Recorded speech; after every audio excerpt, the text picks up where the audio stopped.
I think Jones records these anyways. If he could just, like, get at me with the recording that he makes, I'd be fine with that. I forget because I don't have the space anymore. Everybody on Patreon. Hey, Patreon, I'm sorry I forgot to record the intro. You didn't miss anything. I'm done. Let's start. Damn it. Anyway. I have an update. It's breaking news. And it's about this fucking vagina candle. Another one has exploded. According to TMZ, there's someone else out there who claims that they bought this Gwyneth Paltrow "This Smells Like My Vagina" candle only to have it unexpectedly explode on them. However, this time, this person is not playing this time. Texas resident Colby Watson. Wait a minute. Texas? Watson? Watson. Do you have something to say to us, dude? Watson? Anyways, Colby Watson, this man claims in a newly filed class action lawsuit that he purchased this candle back in January. He claims that he lit it, he placed it on his nightstand with nothing else near it, no objects, no windows, nothing. And then after about 3 hours, the room was filled with smoke and it was burning in a charred, evil black ring on the nightstand. Now, the website and the candle from Goop, they both suggest that you should only burn this candle for up to 2 hours at a time. But Watson likes to live dangerously, as we know. He likes to kill children and Sea of Thieves and whatnot. Not only that, he says that the warning that Goop offers is insufficient. In the lawsuit, Watson claims that the company fails to sufficiently warn customers just how inherently dangerous the candles can become if used over the 2-hour recommended mark. And he's suing Goop for liability for up to $5 million. Now, Goop has not exactly stayed quiet on the whole thing either. Goop hasn't stayed quiet on the newest attack on their vagina candles. They've released the following statement. They said, "We're confident this claim is frivolous and an attempt to secure an outsized payment from a press-heavy product." By the way, oh shit. Oh my god, what have I done? We're fine, we're back. JT is going to be providing all the links in the chat. Okay, they said, "We're confident this claim is frivolous and an attempt to secure an outsized payment from a press-heavy product. We stand behind the brands we carry and the safety of the product that we sell. Heretic is the brand that sells or supplies the candles, and they've substantiated the product's performance and safety through industry-standard testing." Now, if I had to be honest, I might actually agree with Goop on this one, because the original story of the vagina candle exploding was met with so much press. I mean, we covered it on Garbage once, twice, maybe a couple of times. Anyways, I feel like because the amount of press that received, there was already like a big giant buyer beware sticker for this piece of shit.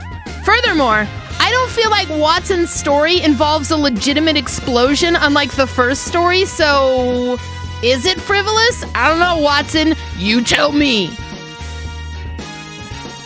In other Gwyneth Paltrow news, this woman, the actress and business entrepreneur, recently came out to talk about how wild and crazy she went during the pandemic. In an interview with The Mirror, Paltrow states that she was drinking every night during lockdown, making pasta, and eating bread. She said, "I went totally off the rails. I mean, who drinks multiple drinks 7 nights a week?" Anybody in chat? Like, that's not healthy. Oh, honey. She goes on to say, "I love whiskey and I make this fantastic drink called the Buster Paltrow, which I named after my grandfather who loves whiskey sours. It's this great," okay, this is great. She goes, "It's this great quinoa whiskey from this distillery in Tennessee with maple syrup and lemon juice. It's just heaven. I would have 2 of those every night during quarantine." Paltrow goes on to state that she wasn't blackout drunk, but she did start to crave cigarettes again, which makes sense. Cigarettes and drinking, like, go hand in hand and Anyways, Rob Zombie has officially announced that he's in line to make a Monsters movie, which we talked about that on Monday Mass. Now, personally, I'm into this. Rob Zombie's aesthetic it's pretty cheesy. It's horror adjacent.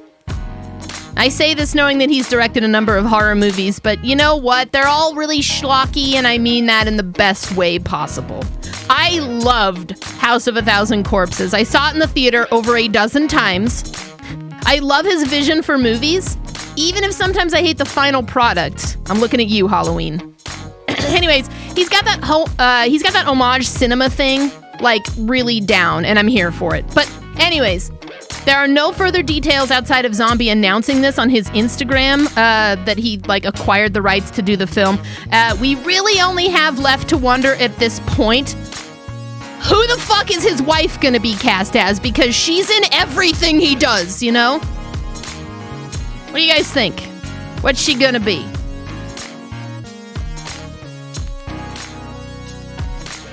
Another celebrity news.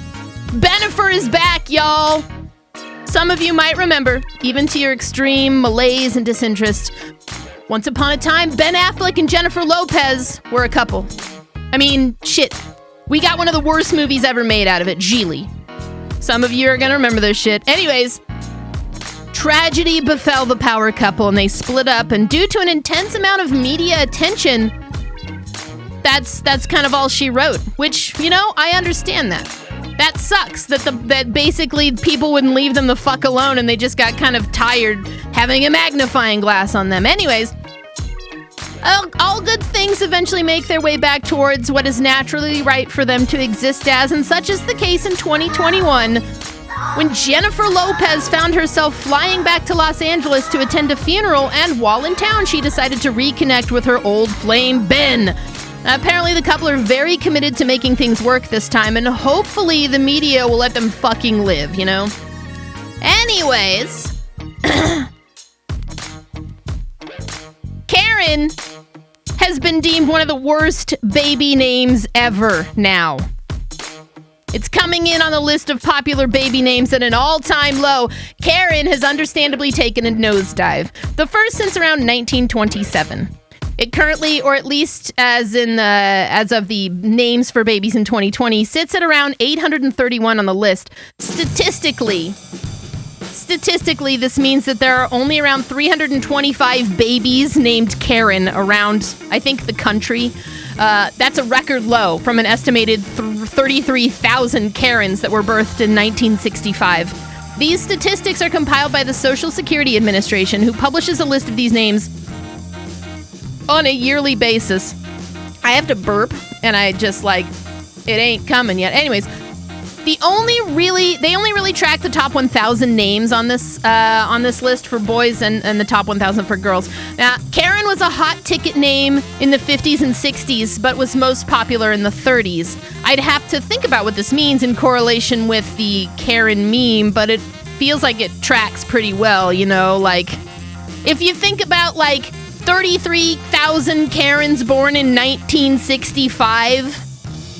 And then you think about, like, today, that would make them about 55, 56 years old. And then you think about, like, the Karens that you see in the news. It fits, you know? It fits. Anyways, worst fucking baby name ever. Let's move on to the wacky world of the NFT. The last few years have seen cryptocurrency explode into the mainstream and concepts surrounding cryptocurrency. It seems like a battle between internet counterculture and normies, or perhaps a fight for legitimacy and the anti-establishment. Honestly, I don't really know, but born of some of this craziness and technology advancement have come something I'm sure all of you are aware of by now, and perhaps not all of you know what it really means. I mean, I don't really entirely know, and I wrote this article, so let's get in this. I'm talking about NFTs. What the hell are they exactly? At face value, NFT stands for non-fungible token, which means basically that the thing or the token is unique and cannot be replaced or duplicated. Think of it like a unique trading card and less like a standard cryptocurrency, which you can have one Bitcoin And then you can have like 30 Bitcoins, and those are the Bitcoins. You can only have one unique NFT, you know. The base of NFT is built off of a cryptocurrency, however, or the building blocks for one. It's built off of Ethereum blockchain, and that's where the buying power of an NFT lies. And it allows the NFT to accumulate worth via the information it stores within the blockchain. Now, an NFT is meant to secure, protect, and bring worth to digital assets specifically, but they've come into prominence more so over the last few years within the digital art community, as they're being popularized by artists and non-artists alike, and to some varying degrees of interest. Now, I'm pretty sure I have dumbed this down almost to the point of truly misunderstanding what exactly an NFT means, but at the base level, I think you get the gist of what I'm saying. And if not, perhaps some of this will clear it up.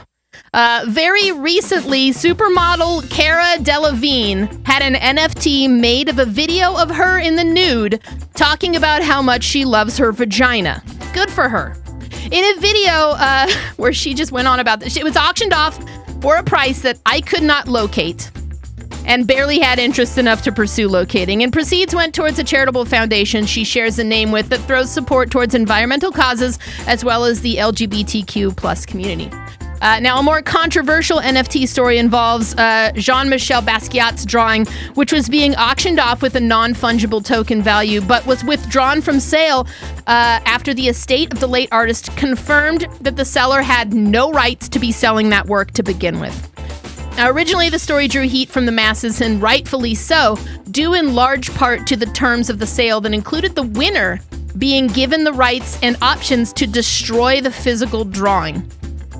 I'm not sure if that's supposed to be done to point out some kind of larger moral issue about NFTs or what the fuck that was all about, but it was a thing that made news. And another popular NFT story involved photographer Jesse Froman, who launched a website to sell off a huge set of photos that he took of Kurt Cobain and Nirvana that were dubbed The Last Session. Many of the images in the set have never been seen before by the public, and the proceeds from the sale were going towards a nonprofit organization called the JED Foundation. They specialize in suicide prevention and the promotion of mental well-being amongst teenagers in America. Now, after looking through some of these examples, I feel as though I both understand the idea of NFTs better and yet worse all at once.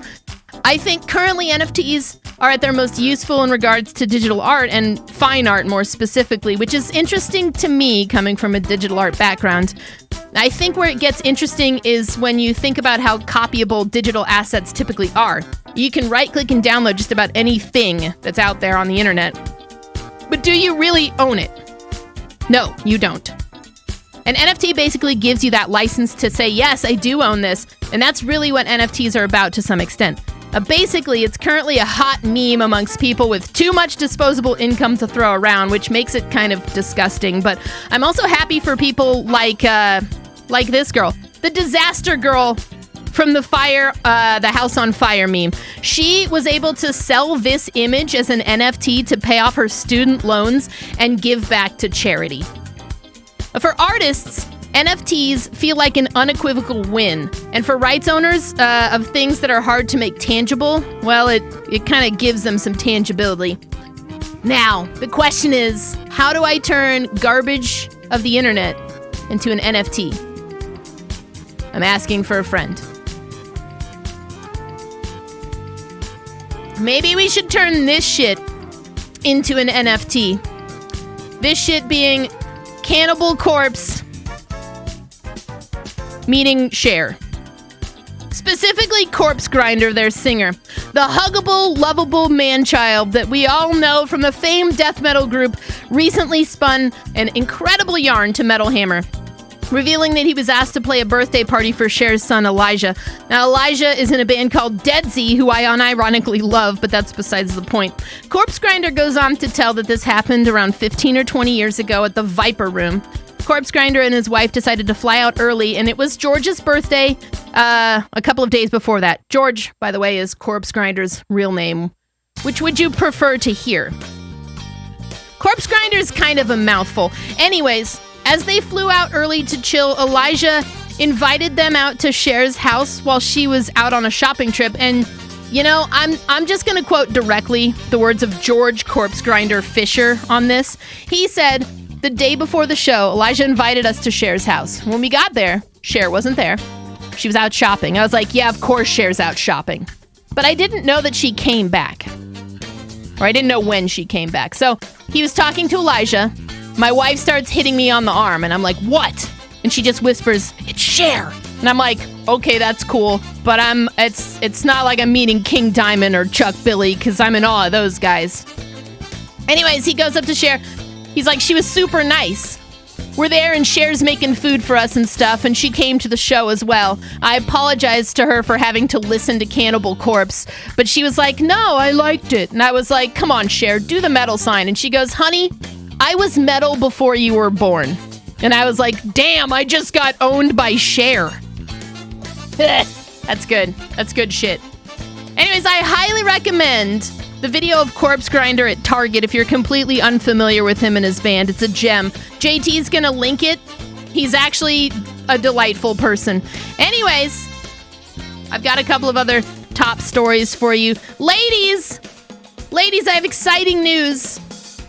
We finally fucking did it. We finally did it. I have to show this video to you guys. Real quick.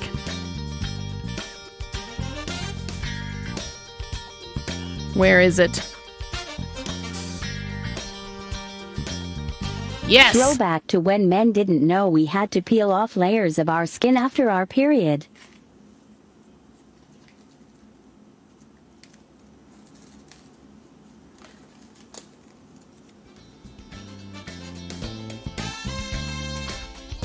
So, okay, let's unpack what we just saw there. Thanks to a viral TikTok video, which is apparently how we're all going to be saved eventually, one woman has convinced men that women peel their faces off while on their period. Our greatest secret has been leaked, and I feel free now. All right, moving on to the next thing. The ability to bullshit has been proven to be an honest sign of intelligence. Once again, I feel seen. A psychology paper published by a group of researchers at Sage Journals posits people with an inherent ability to bullshit are likely to be more intelligent than your average bear. So I guess a +1 to those who love Among Us and are really good at it. Which the other day I went on this whole spiel about how I suck at Among Us and I hate lying. Like, I really suck at that game. But I still feel as though I qualify because, let's face it, I run a show called Garbage of the Internet, and I've convinced all of you that this is good fucking entertainment, right? Right? I seek validity, give it to me! I got a science update.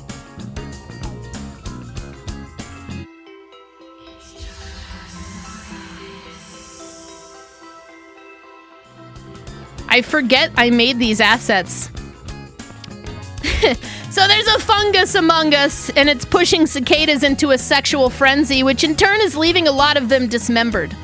The fungus is called Massapora, and it produces an amphetamine that takes over their bodies and causes their mating cycle to kick into high gear, and that lasts usually around 4 to 6 weeks.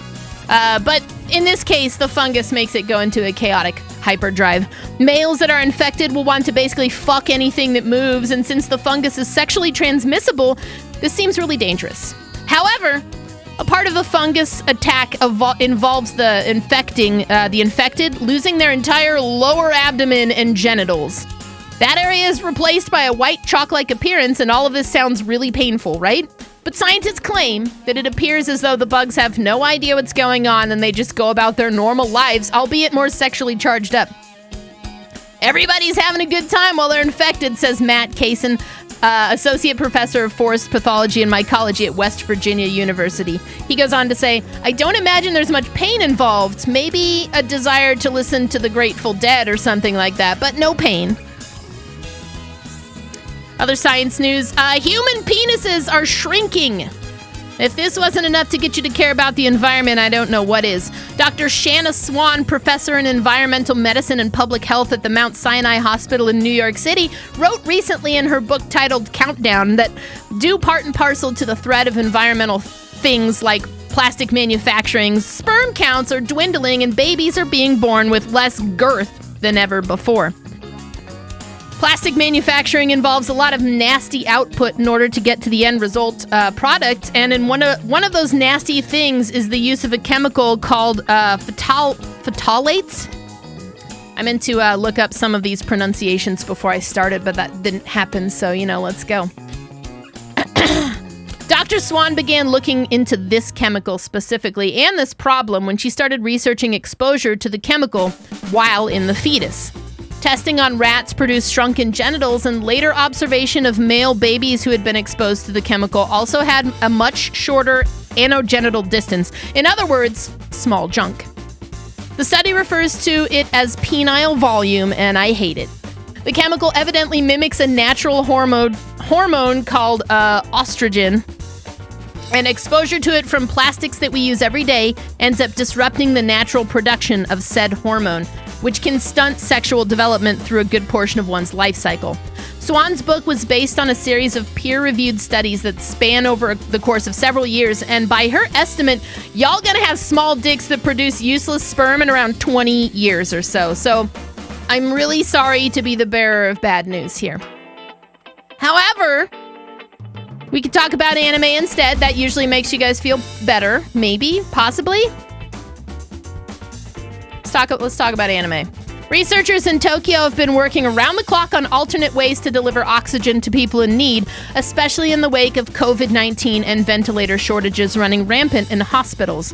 One such team recently published a study about their research, which showed success in being able to deliver oxygen-carrying liquid through the buttholes of mice and pigs.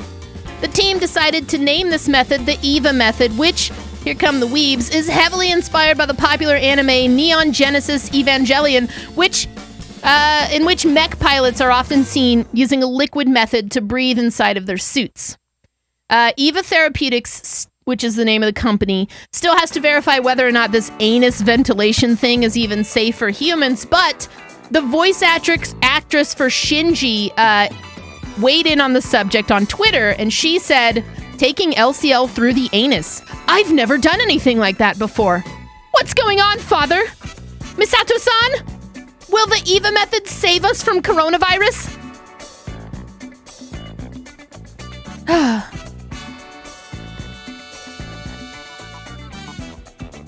I have a technology update now. Let me see those dirty ankles. Technology. That was like terrible timing on that sound, man. An industrial design student has fixed a problem? ? The student created a third eye that can be worn on a person's forehead that will look out for obstacles as they walk around while looking at their smartphone. And every day, we stray further away from God's light, or whatever. It's been a bit slow on the tech front. I don't think you guys are here for that anyways. Let's just move on to something that I think you guys are actually really interested in. It's time to check in on Florida Man. It is time to check in on Florida Man. We'll start here with these two Florida women who recently got caught stealing a beer bucket full of charitable sex toys.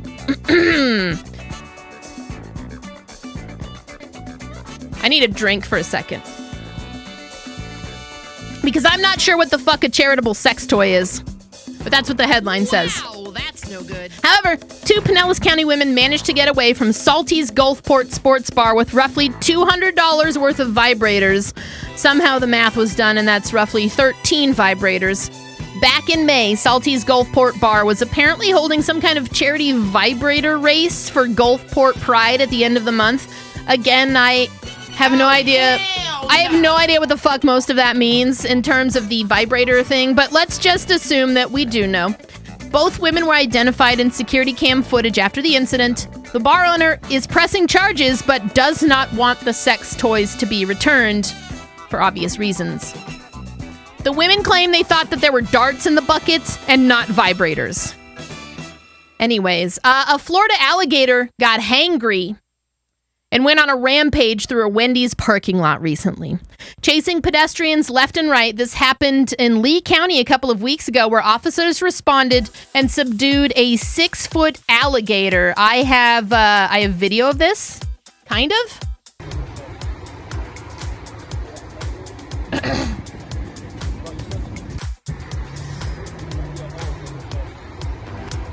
Look at that big boy. Look at him. I would absolutely shit my pants. I would 100% shit my pants. The alligator was safely relocated and no one was injured. And now I present to you a Florida man saga. Once upon a time, there was a man who lived in Winter Haven, Florida. The man decided to go to his local grocery store, Reed's, because he craved one sweet treat that would solve all of his problems. The honey bun. Ah, yes, the honey bun. You always buy those thinking they're going to be the best. You're at the gas station. It just ends up being sticky on the outside and kind of dry and useless on the inside. And it morphs into complete and utter disappointment in contention with some of the greatest that you've had in your entire life, at least in that moment. Such was the case for this Florida man, but not exactly in the way that you would expect. The disappointment, that is. So this man approaches the clerk to pay for his honey bun, but instead of using real money that people recognize as the kind of money that you can pay for actual goods and services with, he tries to use a car wash token. You know, fake money. Like arcade money. So the clerk denies the man his honey bun. Disappointed, he leaves, all the while formulating a nefarious plan to strike down the foe that stands between him and his delicious craving. Later that evening, the man returns to Reed's Grocery, seeing red, armed with a bottle of glue. He used the glue to fill the locks of the store because if he can't have his honey bun, no one can. The man is now a Florida suspect and police are still looking for him. Meanwhile, in other Florida man news, a Florida fisherman was recently stabbed with a swordfish in a fight. The fight was not with a swordfish, but with another Florida man. Frank Ashmus and Garth Spacek, both fishermen actually, got into it on the docks of the Madeira Beach over reasons that we aren't probably ever going to be aware of. Spacek grabbed a beer bottle and struck Ashmus over the head with it. Then he left. Later that day, Ashmus drove to Spacek's apartment and stabbed him with a motherfucking swordfish, or at least the detached bill of one. Both men were drunk, so I'm sure it was quite a thing to behold.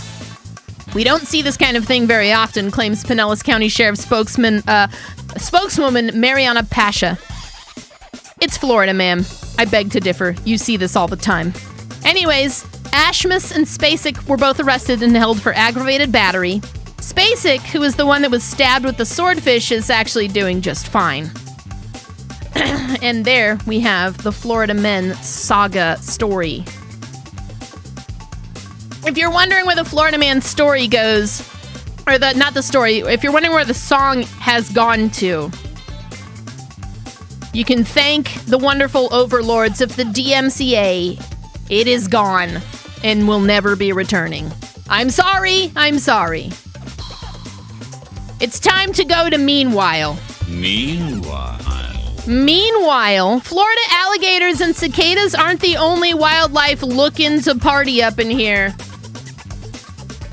A whole bunch of bears in Tennessee recently crashed a high school pool party. 7 bears, to be specific. I have video. We're gonna watch some of it. I believe it's here. Yeah, this is it. Oh, they're on the tennis courts. They're in the pool.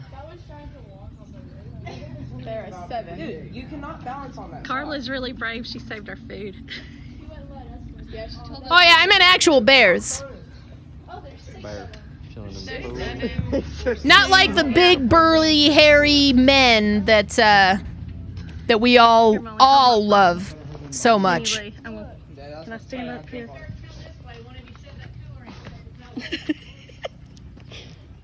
Cocaine bear could have been there. This is adorable and terrifying all at once. Like, I can't handle it.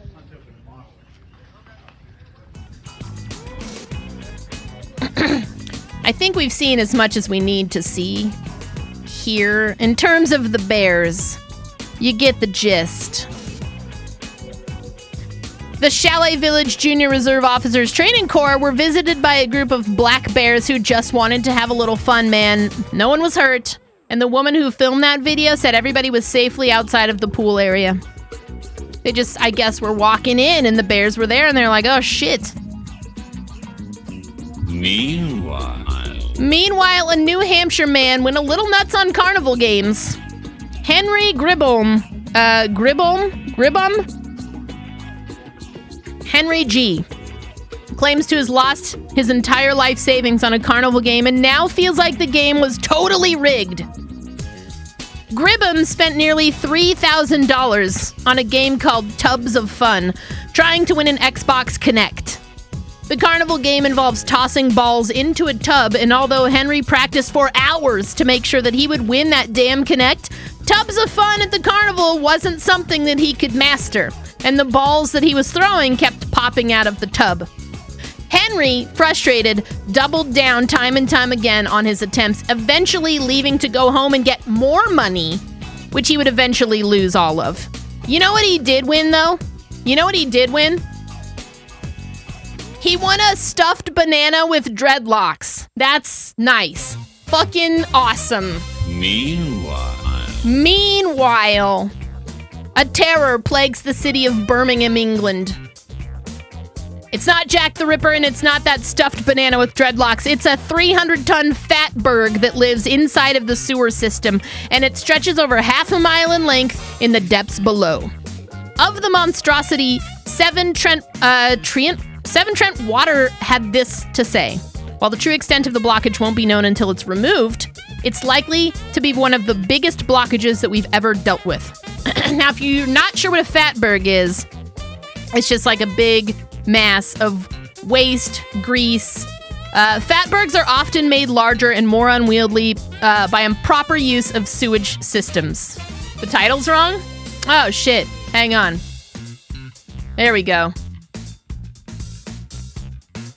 I forgot. You guys should, let me live! Anyways.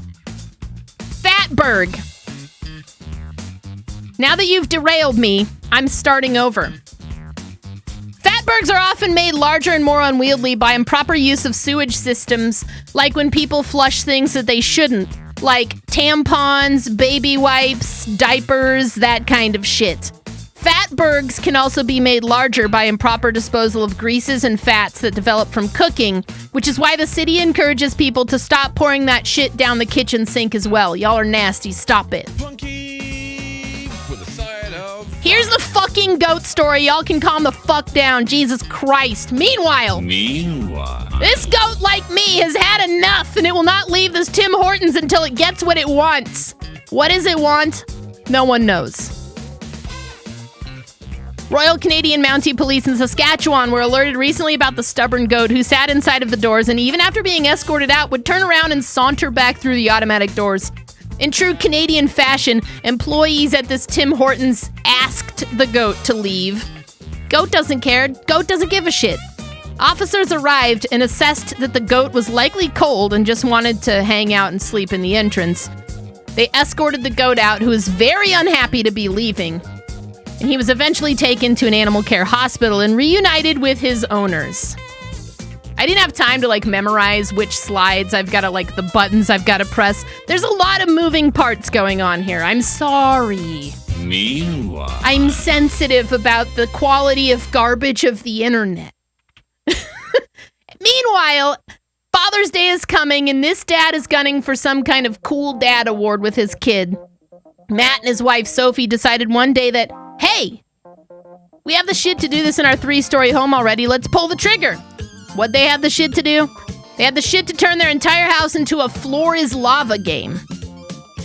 They mounted grips and hanging bars and ropes all across the house so that their son Dylan could accept the challenge that they were issuing out, which is to get from the kitchen table to the attic without touching the floor. Now, was he able to do it? Was Dylan able to do it? I have video. And obviously, we're going to watch it. Night-night. That's such a nice house. I'm jealous. Although it's kind of cramped. But it's nice. I like it.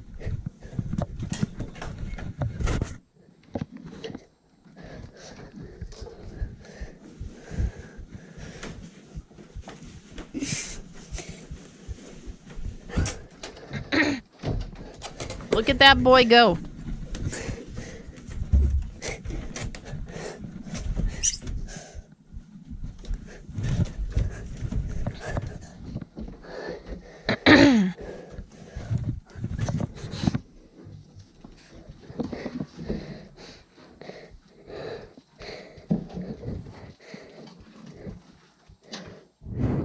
Don't you do it, Dylan. The floor is lava.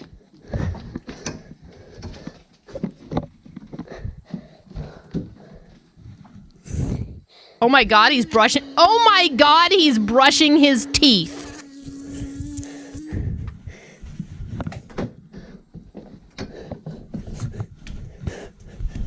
What a goddamn champion, right? I have to cue up the applause for that.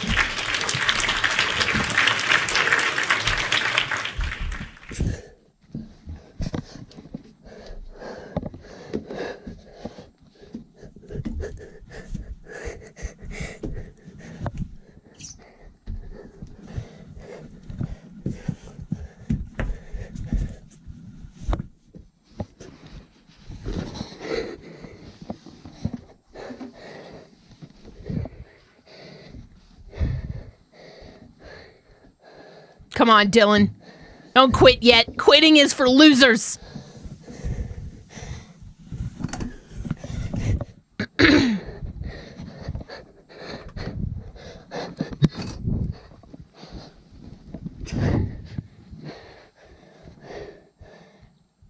I'm asleep up tonight, Dad. Oh, he's going up.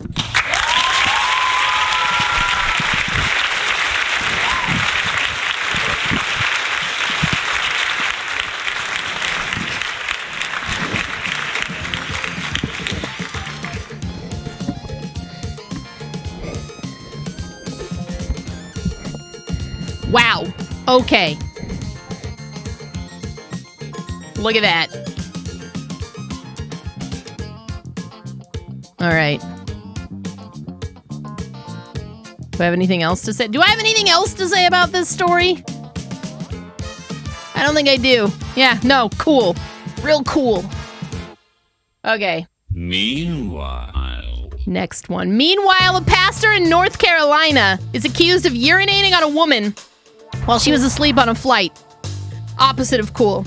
Daniel Chalmers is the accused pastor who was on a Detroit-bound flight from Las Vegas back in October, and somewhat intoxicated. He claims that he thought that he was in the bathroom when he just whipped it out and started peeing on a woman who was asleep in her seat. She woke up, she felt something warm, she saw a dick, and she started screaming, as one would and should. Chalmers blew a .017 upon testing, and now the victim has hired an attorney who is seeking $2 million in damages against the urinator. Chalmers isn't really fighting the charges either. He resigned from his position from the church and expresses deep remorse and regret for what happened. Now, there's apparently a lot more to this story in terms of details for what I just laid out, but it mostly involves the nuances of the lawsuit, and I just kind of want to move on. But if you want to know more, JT's got the link. He's going to throw it out there, because... Meanwhile, there are high traces of Viagra found in the sewers of Seoul. Not just Viagra either, but other boner drugs. These high traces of erectile dysfunction drugs were picked up in the sewer treatment facilities in Gangnam, which really puts an entirely new meaning to that fucking Gangnam Style song, I guess. There's no real explanation as to why such high traces of the drug are found within the water, but growing concerns about it being dumped into an urban area is definitely like a thing. Meanwhile, Air France powered an Airbus from Paris to Montreal with cooking oil. It's a little more complicated than that.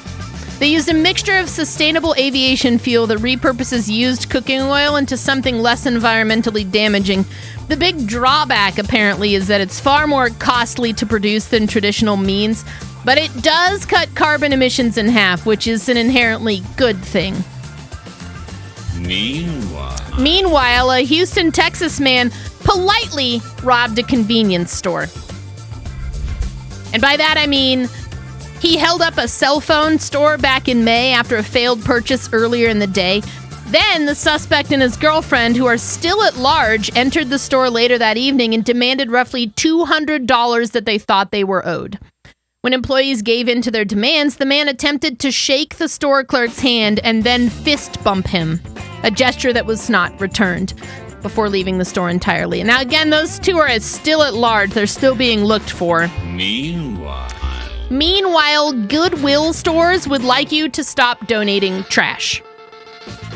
A lot of COVID spring cleaners have been looking to Marie Kondo their life and get rid of some shit, but in the process, they're just throwing all of their worn out junk into a bag for Goodwill to sort out. And Goodwill is fucking tired of it. I'm careful not to shake my finger at donors because without them, we wouldn't have a business model, says Megan Fink, an executive at the South Carolina branch of the thrift store chain. But we are trying to educate. Donating things that are flat out unusable to Goodwill is actually impacts the cost of their trash bill, which doesn't really help anybody in the end. It can divert money away from helpful programs that they have, like workforce development and whatnot. For instance, in Wisconsin and Illinois both, stores have been getting a ton of old lead acid batteries donated to them, just like in old objects and stuff. People aren't cleaning them out. Disposing of a few of them is one thing, but an influx of hundreds, you have to have special means to get rid of these types of batteries, and Goodwill is simply trying to help everyone on both sides of this equation by educating people on what they should and should not donate. The problem spans far and beyond public education, however, because one Houston worker states, if we don't take something and they know that we don't take something, they don't come when we're open. They come in at 10 p.m. or in the middle of the night or run behind the store and they drop off like a ripped up sofa or something. That adds to the weight of our trash, so they put the bill on us instead of them. Now, there's no clear cost rise across the board per store or area, but one northern New England area did tally up like a bill for their trash, and it was over $1.2 million because of this kind of shit. Goodwill's working on a plan to raise awareness for unusable trash items while also encouraging the continued use of their services. One rule of thumb that they stand by is this: if you wouldn't give it to your judgy mother-in-law, don't donate it. Meanwhile, the town of Weed, California finally embraces their namesake. On April 20th, the Holy Pot Day, the town held a 420 educational weed festival. The Chamber of Commerce closed off Main Street and set up live music, food, vendors, experts in the field of weed, and more. Shit, they even had a mascot named Toki the Bear. Why didn't they do this sooner? Apparently, the town's namesake wasn't actually marijuana. It was a man named Abner Weed who founded the Weed Hotel and the Weed Lumber Company in the 1870s. It used to be kind of like a dead woody town back in the day, going as far as to being named the Sodom and Gomorrah of Siskiyou County. That's pretty harsh. Now, with the legalization of recreational marijuana, weed's become a lot more chill in recent times. And speaking of Toki the Bear, this is Toki the Bear, and he has a theme song. We need to hear it. Yeah.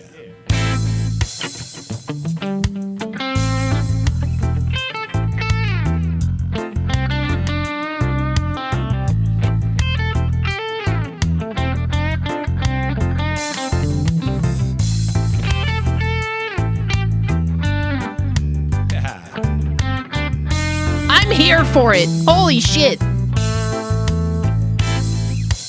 Toki the Bear. Yeah, Toki the Bear. He's a rascally Rasta with dreadlock hair.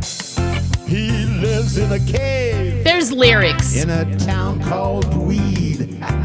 And a friend in weed is a friend indeed. Oh my God. And growers have a way of hiding their harvest from the DEA. Wow. You better watch out when you smoke his grass. If you're not careful, it'll kick your... Wow, okay. There's more. You'll have to go to the link to hear it. Holy fuck, though. Incredible. Absolutely incredible. Absolutely incredible. Meanwhile, this woman hasn't cut her damn hair in 30 years. Her name is Alina. She's been dubbed the real-life Rapunzel, and she's from Odessa, Ukraine. As you can imagine, Alina has a pretty strict hair regimen that involves washing it only once a week, a process that takes 30 minutes. She never combs it while wet to prevent breakage, and she doesn't blow dry it. Ever. She also uses some shit called a hair mask, and she likes a good head massage, like all of us do, you know. All of this is to keep her hair looking incredible while still clocking in at around 6.5 feet long. Wow. She steps on it a lot. She's not that tall. She says, "My hair is a result of years of hard work, not the result of just a few months." Now, you can follow her Instagram at the link that JT's going to provide in chat. She may also give you some tips there if you're looking to grow some luscious locks like hers. I know Chuck might be. Meanwhile, this is a headline. I'll let you guys sink in with this for a second.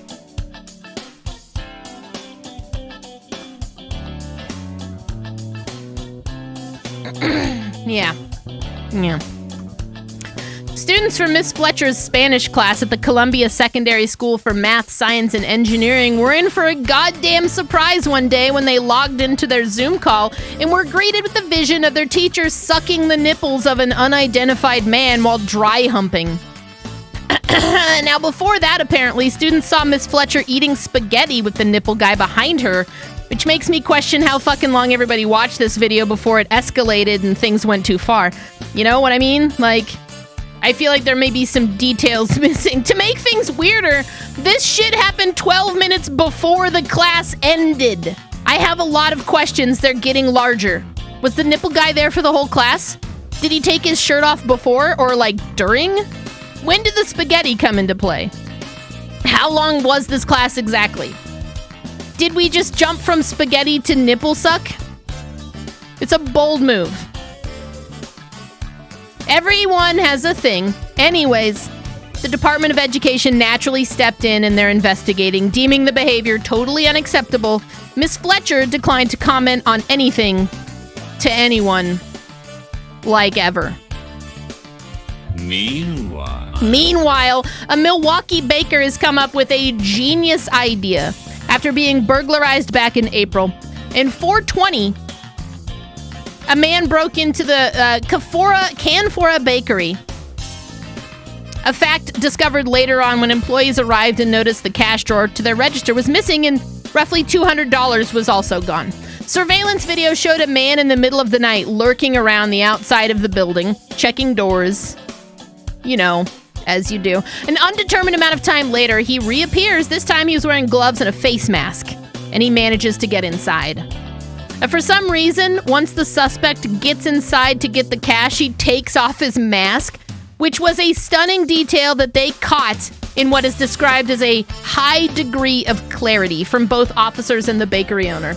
What do they do with this information? The bakery owner took the high-res image and they printed it onto cookies, which were highly distributed, and they eventually led to the arrest of this guy, 45-year-old Dominic Culp. Culp was apprehended at a hotel around the corner from the bakery where he attempted to flee the scene by jumping from a second-floor balcony.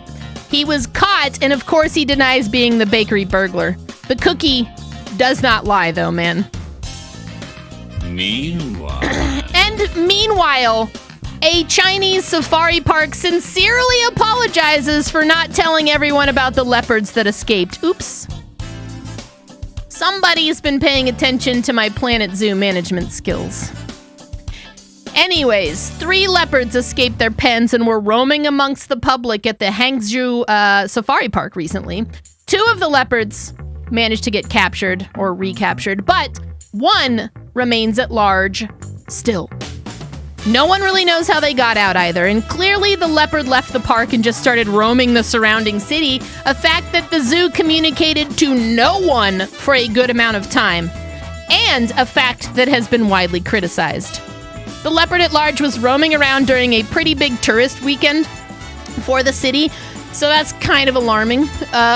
The safari park claims they did not want to cause a panic, especially considering the missing leopard was a juvenile and seen as less aggressive, or so they say. In light of the mishandling of events, the safari park is currently closed and under review for management practices. Oh man, meanwhile was heavy. So I feel like we need to decompress with a moment of zen. Some of you guys probably saw this moment of zen, but that's okay. You guys have probably seen a lot of this stuff. 46 in Hinckley, 57 in Marshall, 50 is the current temperature right now in Winona. Ooh, that's funky. What is going... Ooh. I don't really know what's going on. Oh, man. Do you guys want one Jennifer or two Jennifers? Okay. Now she's having fun. Technical meltdown. Can you lead that train off the monitor? Wait, what now? Can you lead that train off the screen? Oh my gosh. Our current temperature is 58 degrees. I have no idea what that was, but that was brilliant. Yes, it was. Okay, that's enough of that. That's the moment of zen. Jennifer McDonald went on to tweet, "My friends hate me." What a good sport. I believe now is time for the commercial break, but before we get to the commercial break, I obviously have to talk for a second about the newest sponsor of the stream, NordVPN, which I keep bringing up and hammering in. Now, I wanted to get a video done for this before I got done. I didn't have time, so what I'm gonna do is I'm gonna dry read the concept of this video that I will get done eventually, and you guys can just be the judge of this shitty video that I intend to make. Now, this video is highly inspired by the genius internet historian. Here we go. Are you ever just surfing the net, looking for the hot memes out at your favorite local spot? But you're afraid the newest, hottest, funniest dude on the block is gonna come up and steal your jokes? You can't let that happen. Not today. Perhaps you've thought of protecting them under a cloak of internet safety? Perhaps you've considered calling the Nord. Ah, yes, the Nord. A steadfast warrior patrolling the tubes of the virtual private network scene, looking to wipe out the scum that means to harm you. The riffraff that seek to steal your thunder. No, the Nord won't let that happen. Oh wait, is there a new episode of Sabrina the Teenage Witch on? Of course not. That show is over. But you can still catch up with it on Netflix. With the Nord. But how do I summon the Nord? How do I ask for his help? Well, it's very simple, Jimmy. You just go to nordvpn.com/skinteen. It's where he lives. And grab the deals. 70% off of a 2-year plan plus a free month. Wow. That's a lot of video games that I could play in another country. Yes, that's right. The Nord knows how to make life better, richer, and more culturally satisfactory. Don't you just love British television shows? Maybe check them out through the power of the Nord. Just visit his home at nordvpn.com and use code SKINTEEN to enter the realm of savings. 70% off savings, to be precise. That 2-year plan looks great on you, Sam. Did you get a free month with that as well? Why, yes, I did. I feel so secure in my browsing habits that it's almost criminal. The Nord will help you save money while keeping you cloaked in safety, away from criminal scum. NordVPN.com/skinteen. It's a work in progress. It's a rough draft. Anyways, check them out if you want the savings. I am going to step away and run a couple of other commercials, and, we'll be back. We'll be back in a few minutes. Hope you guys are all so good. By the way, thank you so much for the resubs. I see Faucius is here. We are brought to you by Pomplamoose today, which is like a language for grapefruit or whatever. All right, let's get to the food updates. Do I have a thing for food? I don't. That's fine. We got food updates, though. Food updates. Those are the commercials. That's the commercial slide. Oh, now I'm just showing everything. Wow. What have I fucking done? What have I done? It's time for... Oh, no. Where did they go? Where the hell did this go?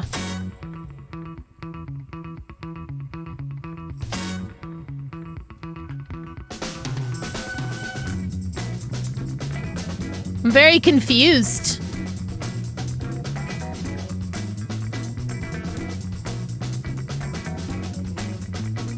Like it's totally missing.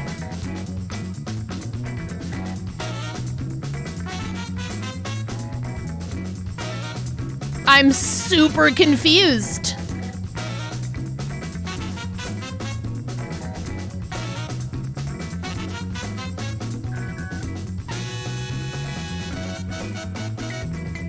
They totally disappeared, but they're still there, like on the screen. What did I press to make them what the fuck?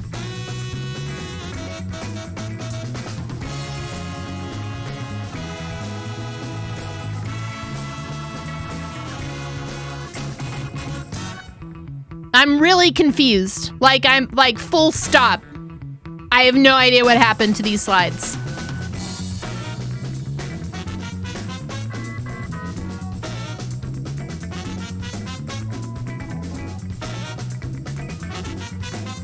I can try to delete them and then bring them back. I don't think that's gonna fix it. You guys are just gonna deal with it. I don't care anymore. They're gone! What the hell?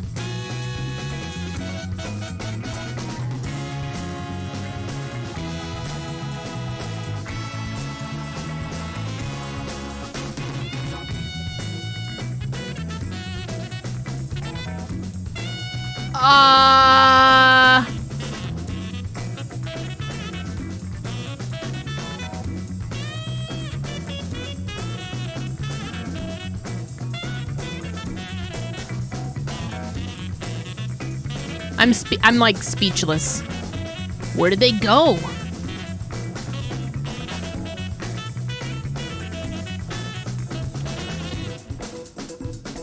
The Nord took them, yeah. Hang on.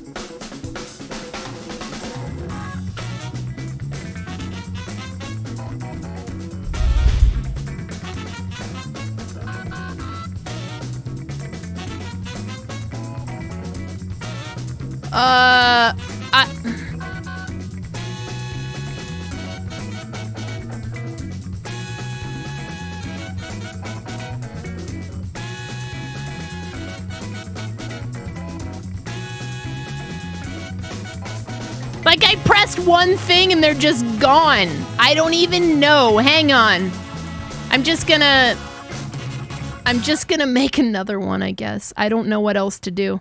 Use hotkeys. That's fine. It doesn't matter. What the fuck? Those are gone too. Why? Oh, there we go. It really hates that. I know what happened to them. Oh, I fixed it.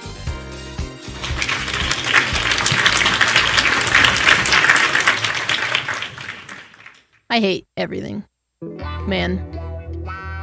Well, now I have to go through every single slide. Remember when all this happened? Wasn't that awesome? Yeah. All that stuff. I suck at this. Here we go. Getting close, getting closer. Getting much closer. Pretty awesome recap, right? Here we are. Yeah, there it is. A Philippines woman recently tried to order crispy fried chicken, but instead she got a fried towel. A crispy fried towel. Alik Perez visited popular fast food chain Jollibee with her son. He's actually the one who received the crispy fried towel. Alik assumed her son was just being picky when he wouldn't eat his fried towel. Of course, she didn't know it was a fried towel yet, but upon closer inspection, she found that she couldn't cut up the imposter chicken for her son to eat. That's when she took to using her powerful hands to rip the sucker apart, and upon attempting to do so, she learned the truth. Inside the crispy golden batter lied a green-ass dish towel. Ew. She took video of her examining the fried towel closely, which has since garnered millions of views on Facebook. The essence of the towel contaminated the oil and the batter from the supplier, so how many chicken joys are affected? We won't know, she says. Now, that particular Jollibee location has since been closed, and several others were reportedly closed as well to launch an investigation into compliance with procedures. The company states that they've carefully developed and complied with food preparation systems to ensure that we deliver excellent quality products and customer satisfaction. We will continue to endeavor to deliver on the highest standards we have set for ourselves and our franchisees. That's a mouthful, dude. Now, I can't help but think of the time that Trav and I went to our local Popeyes and we got a whole fucking chicken. Like with the head and the beak and everything. That happened. So like, here's the deal with the garbage. I haven't done it in a couple of months and I forget all the hotkeys that I set up. So that's why I keep pressing stuff and then it like disappears or I don't know what happens. Anyways, I have more food news. So you guys ready? We should have gone to McDonald's instead of Popeyes, I guess. Where recently a chicken nugget was discovered and sold for nearly $100,000. This chicken nugget resembled a character from Among Us. I'm sure you guys saw this. The listing on eBay was originally at 99 cents. But after around 200 bids, the sale price clocked in officially at $99,997. Wow. Now, surely you guys have seen this infuriating shit. It's called food trolling, and it's running rampant lately. Watching people waste food just because they know it's gonna piss people off. Some people even go as far as to accuse the food trolling trend to be like a fetish genre, which I can totally buy. I'll give them this, though. Ending it by saying this is the definition of family style got me pretty good.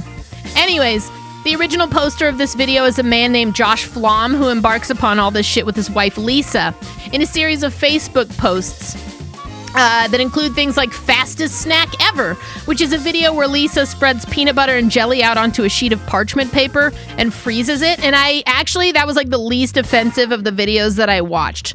Like, it was actually like a pretty solid idea. Like, it didn't go on the counter. It just went into a sheet pan in the freezer and then like you made a sandwich out of it. Pretty fucking smart, actually. But then she loses me on these other ideas where you spread this shit all over the counter, you know? In Ultimate Party Trick, she spreads nacho ingredients all over the fucking counter in an effort to recreate some kind of fucked up charcuterie board thing. Those are her words, not mine. In Never Buy Expensive Cakes Again, Lisa and her friend cut round cakes out of square sheet pancakes with like shit like lamp bases and plant pots to create like a tiered cake. It's awful.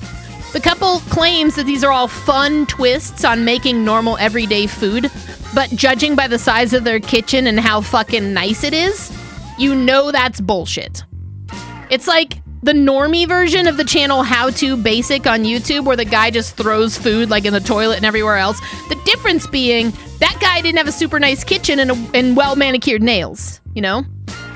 But he did understand how to clickbait, and so do these people. However, the foodie website Eater went deep on this story, and they linked Justin and Lisa to a magician whose name is Josh Flom. And he's been on The Late Late Show with James Corden, and he's also been on Sci-Fi's Wizard Wars.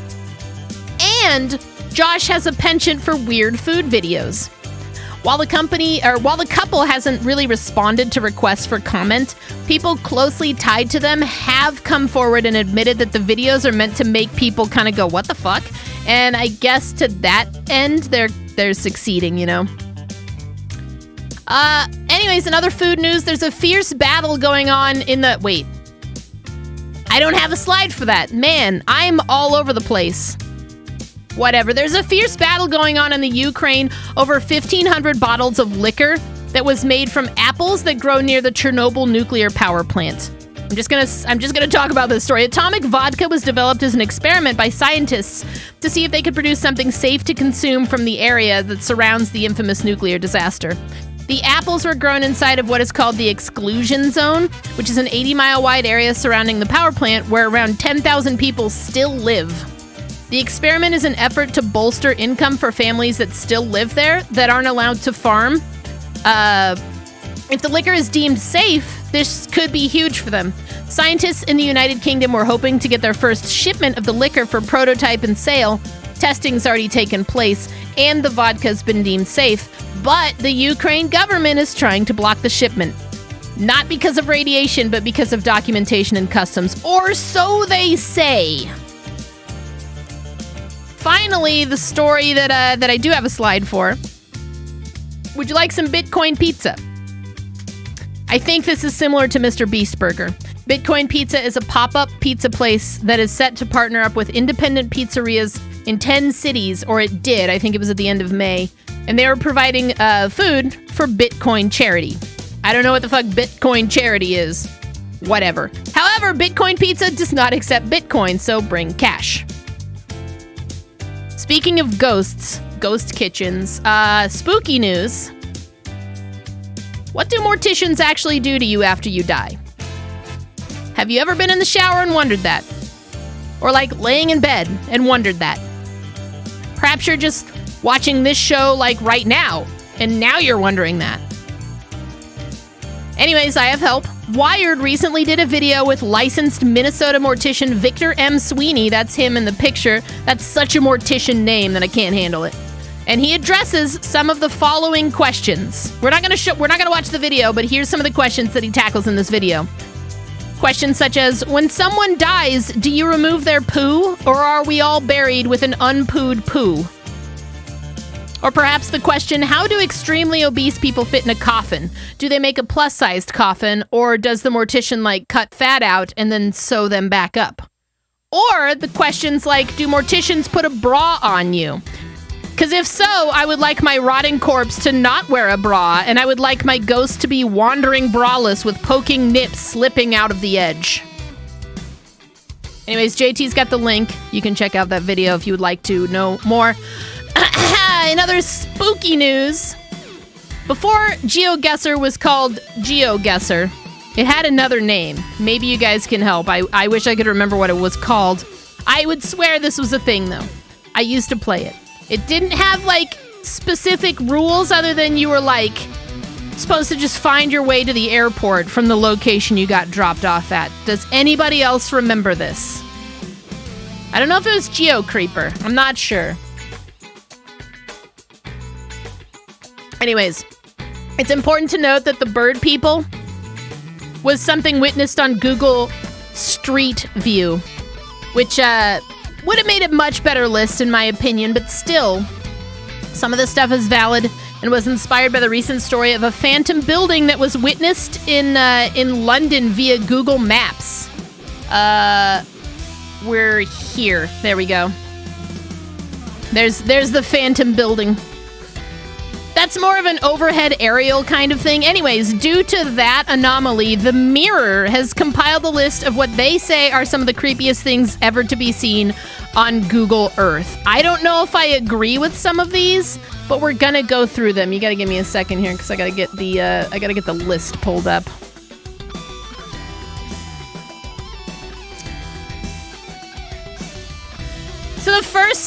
the first thing is it that's not working anymore. Awesome.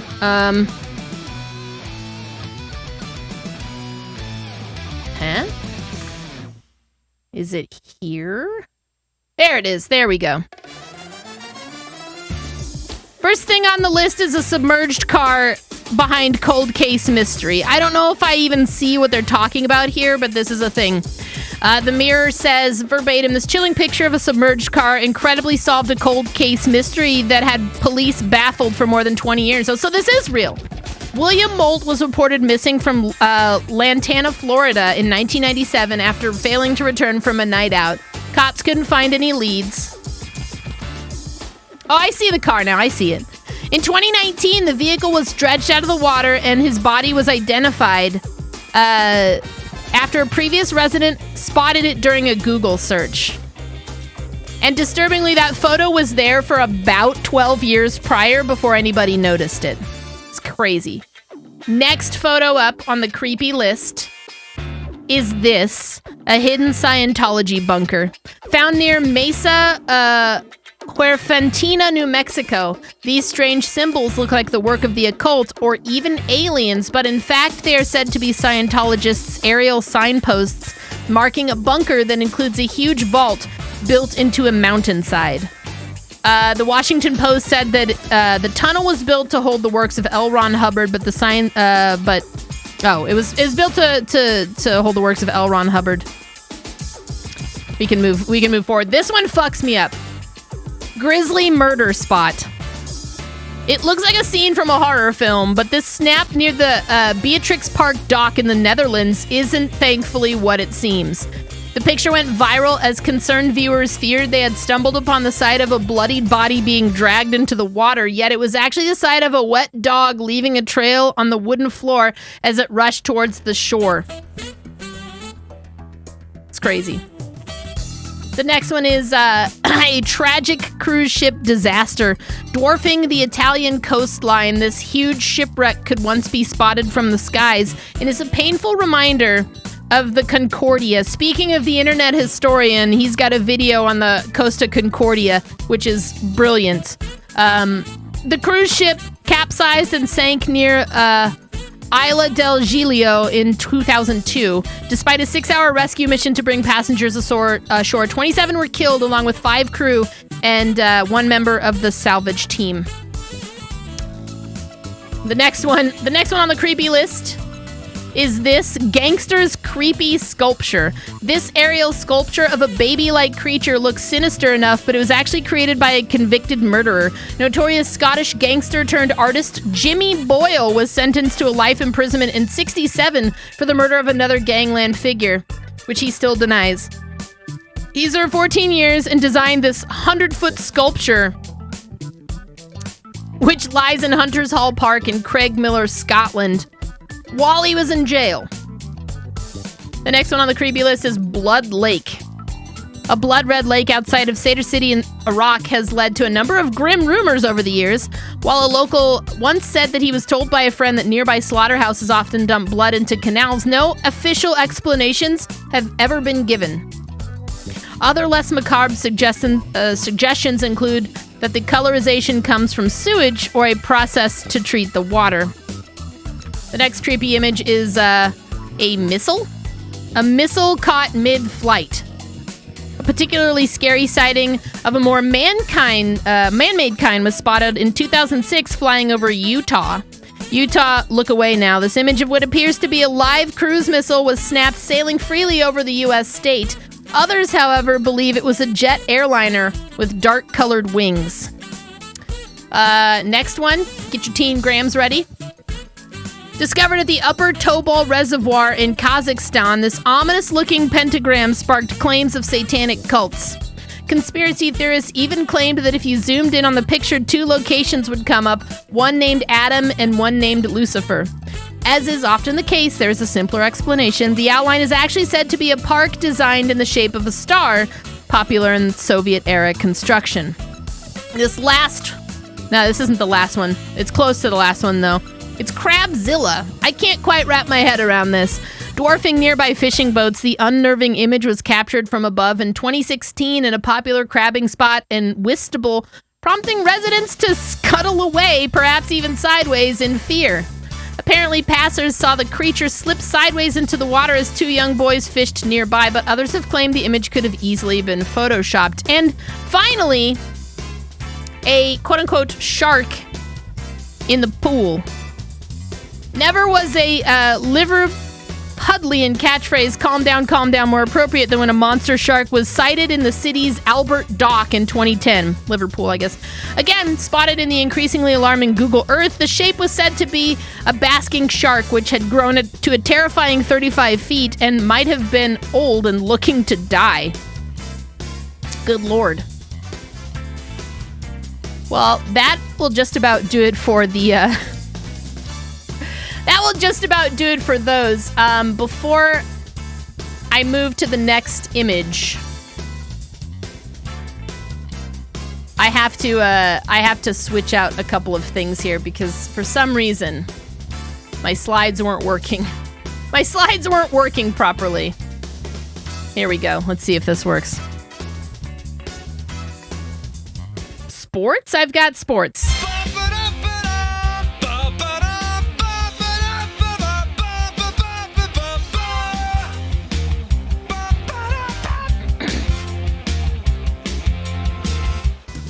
By the way, Trav's working on an album, and it's going to be out soon, and you guys should pay attention for more on that.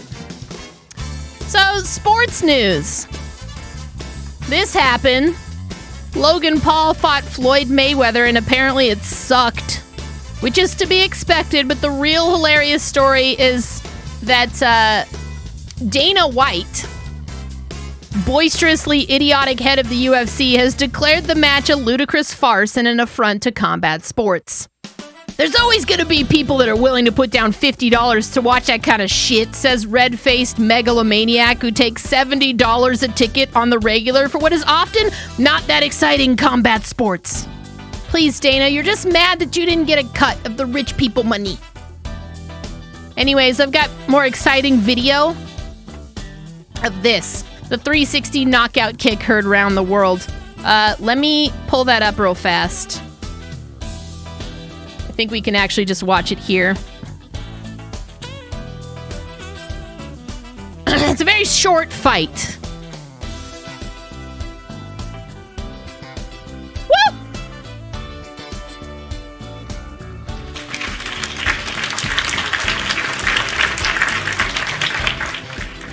Solid, dude. Solid. That's Deontay Brown, and a few weeks ago he nailed a pretty wild kick, securing him a win at an Impact Promotions event called Beat Down at the Beach. Brown's only been training for 6 months, and that was his first fight. So while the footage definitely screams amateur event, this is still pretty impressive, if you ask me. Deontay's just excited to be in the limelight for a few moments, and he hopes to inspire others to do what they love. And of course, we have to talk about this. The Break Heard Round the World Part 3. Now, what is wild about this is that Chris Weidman, whose leg sustained an open fracture back in April, did this exact thing. He did this to Anderson Silva nearly a decade ago. He said, I actually went to kick his calf, like the calf kicks, which I never do. You just do it in sparring, and then, to be honest, I don't remember what happened, says Weidman of the moment. I've never been in pain like that before. Breaking my leg at that fight felt super surreal, and starting to think about what's next, I get very emotional because I won't be able to attend my kids' activities, I won't be able to walk and drive for a bit, and there's so much more. And with bone protruding from skin, Weidman clearly needed extensive surgery after the injury. Prior to that happening, he was actually looking to retire soon. So as of right now, Weidman just hopes to get back to fighting so that he can end things the way that he wanted to, on his terms. Now, our last bit of sports news for the night comes from the Ocho, our friends over there, who bring you the finest and seldom seen sports from around the globe. I have for you guys the silent pillow fight. I gotta pull up this video.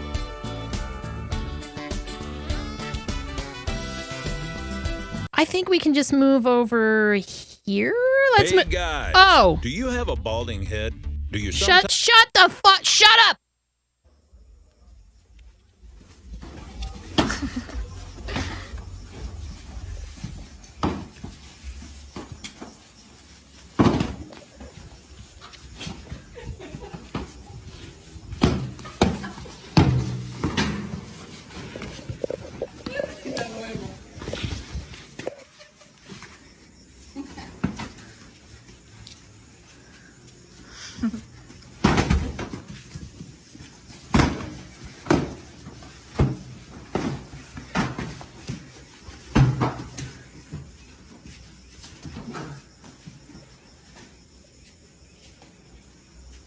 Are you winning, son?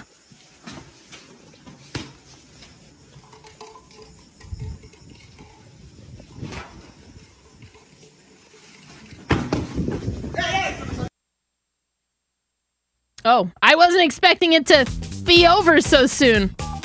Holy shit.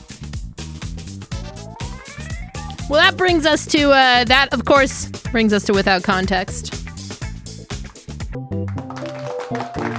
Thank you for tuning into Garbage of the Internet. Until next time.